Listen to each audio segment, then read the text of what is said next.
Welcome friends. நாம் இந்த வீடியோவில் மரத்தண்டில் பதியம் போடுறதுக்காக தண்டில் உள்ள பட்டையை 3 to 5 சென்டிமீட்டருக்கு வெட்டி அதை சுற்றி ஈரமண்ணை வச்சு பாலித்தீன் ஷீட் போட்டு கட்டுறோம். அப்படி கட்டும்போது அந்த தண்டிலேருந்து வேர் எப்படி உருவாகுது அப்படிங்கிறத பற்றி இந்த வீடியோவில் பார்க்கலாம். பொதுவாக இலைகளில் ஃபோட்டோசிந்தசிஸ் ஒளிச்சேர்க்கை நடந்து ஃபோட்டோசிந்தடேட்ஸுங்கிற உணவுப் பொருள்களை இலைகள் தான் தயார் செய்யும். இந்த தயார் செஞ்ச உணவுப் பொருள்கள், ஊட்டச்சத்துக்கள், ஹார்மோன்ஸ்லாம் பட்டை வழியாக தான் மரத்தோட நுனிப்பகுதி வரைக்கும் போகும்.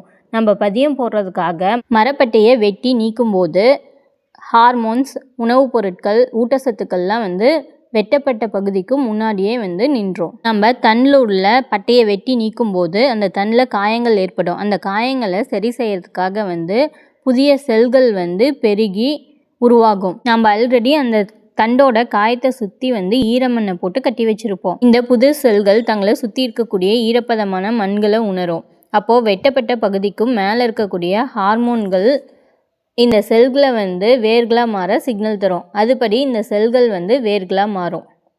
இப்படி தான் தண்டிலிருந்து வேர் உருவாகுது. நன்றி.